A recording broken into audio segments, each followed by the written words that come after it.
Hey, what's up guys? Welcome back. In this video, we're going to be looking at computer viruses. Now, the term virus is commonly used to describe any type of computer malware, but it is just one of many types. So then, what exactly is a computer virus? Well, let's first look at what a biological virus is. And trust me, this will make sense. By itself, a biological virus cannot replicate. It needs the help of an existing cell. And it works like this. The biological virus infects the host, such as a person, animal, or plant. It then inserts itself into an existing cell. Once inside, it uses that cell's machinery to replicate. From here, the virus can cause various illnesses. For the virus to spread to others, the next victim needs to come in contact with the virus in some way. For example, direct contact, airborne transmission, bodily fluids, or other means. Now, this isn't a science lesson by any means, but this is very similar to how computer viruses work. A computer virus is malicious code that requires a host to attach to. They are often disguised as harmless files or programs, making it easy for them to be unknowingly downloaded or executed by unsuspecting users. Now, in order for a computer to become infected with a virus, you must interact with the file in some way. This could be opening an infected document or running a program that contains the virus. This is the primary characteristic that sets computer viruses apart from other types of malware. You need to interact with it in order for it to execute. Now, once executed, a computer virus will often spread throughout the system, attaching it to other existing files. This is similar to the way a biological virus attacks existing cells. See, I told you this would make sense. Once a system is infected,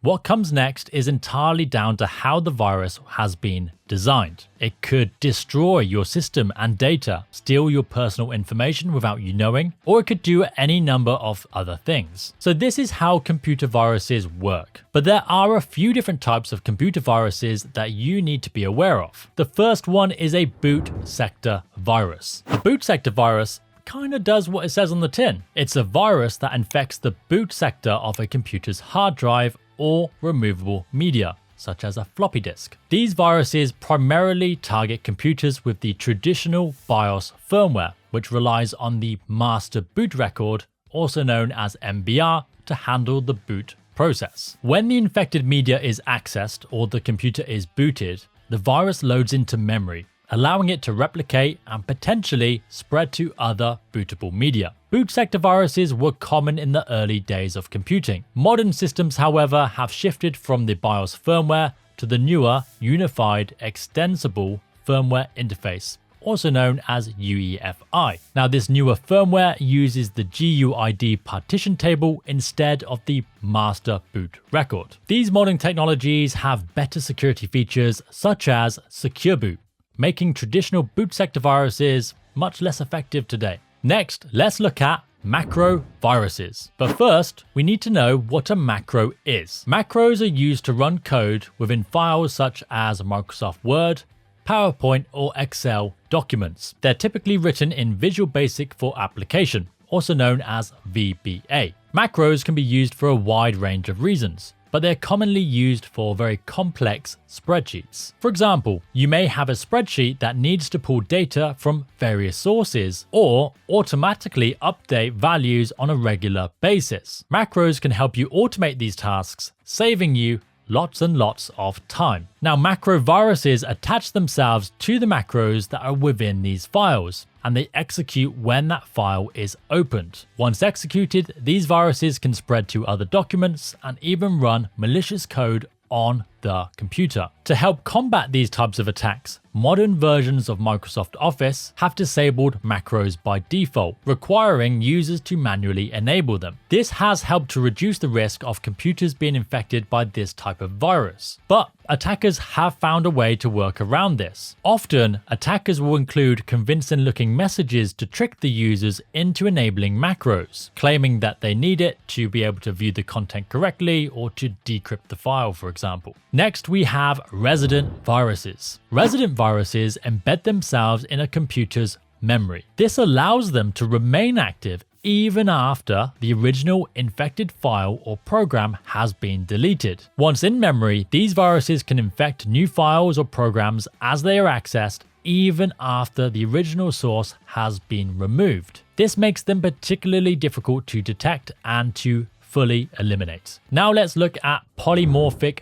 viruses. Polymorphic viruses have the ability to modify their own code, keeping the same functionality. This tactic is used to try and invade detection by antivirus software. Traditionally, antivirus programs relied on signature-based detections, which scanned for known malware. If identified, the antivirus will remove the malware. However, by continuously modifying their code, polymorphic viruses avoid being recognized by appearing as unknown or new files to the antivirus program. This makes them harder to detect with the traditional signature-based methods. Now, while this type of detection is still used today, it's only one of many techniques used for detecting malware. We'll look more at this later on in this course. Next, we'll look at multipartite viruses. Multipartite viruses can infect a computer in multiple ways, typically targeting both the boot sector and the executable files. This dual infection method allows them to spread through different vectors, such as booting from an infected disk or running an infected program. Their versatility makes them particularly dangerous, as they can attack different parts of the system simultaneously. Even if one part of the virus is removed, the other may remain active, making them harder to fully remediate. So we've looked at some different types of viruses. Now let's look at some real-world examples. In the late 1980s, a computer virus known as the AIDS virus started to infect MS-DOS machines. Once a computer was infected, the virus would spread by attaching itself to COM files, which are executable files in the MS-DOS system. When an infected COM file was executed, the virus would activate and show this message. Attention, I have been elected to inform you that throughout your process of collecting and executing files, you have accidentally yourself over. Again, that's yourself over. No, it cannot be. Yes, it can be. A virus has infected your system. Now what do you have to say about that? Ha ha ha ha ha ha ha.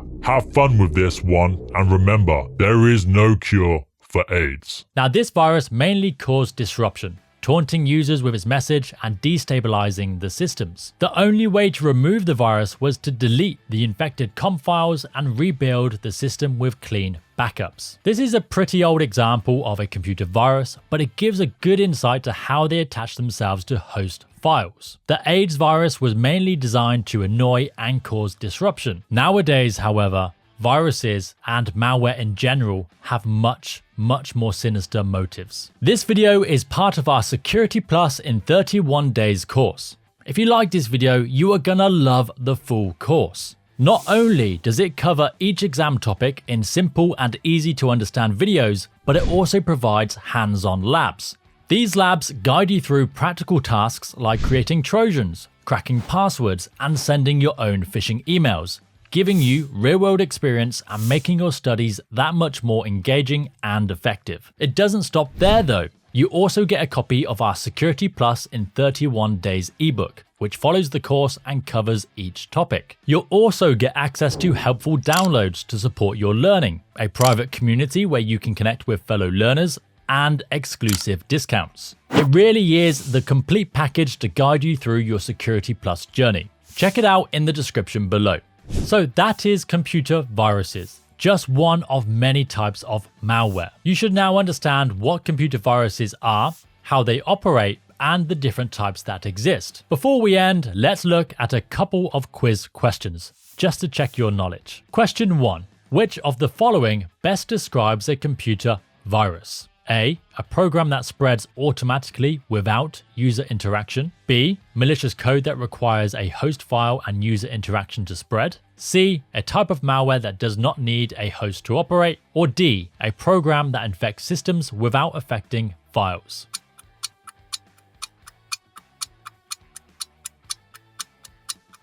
The answer is B, malicious code that requires a host file and user interaction to spread. A computer virus needs a host file to attach to and user interaction to execute, unlike other types of malware such as worms, which can spread without user interaction. Okay, question 2. A user finds that their documents are suddenly inaccessible, with a message demanding payment to unlock them. Soon after, without any additional interaction, other computers on the same network also have the same issue. What is the most likely cause of this issue? Is it A, a boot sector virus, B, a macro virus, C, polymorphic virus, or D, another type of malware infection?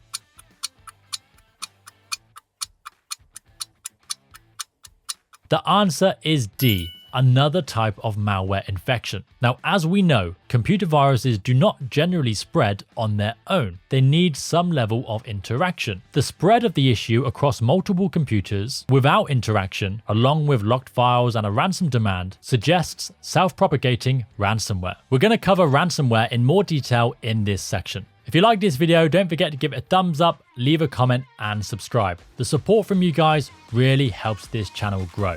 Other than that, thank you for watching.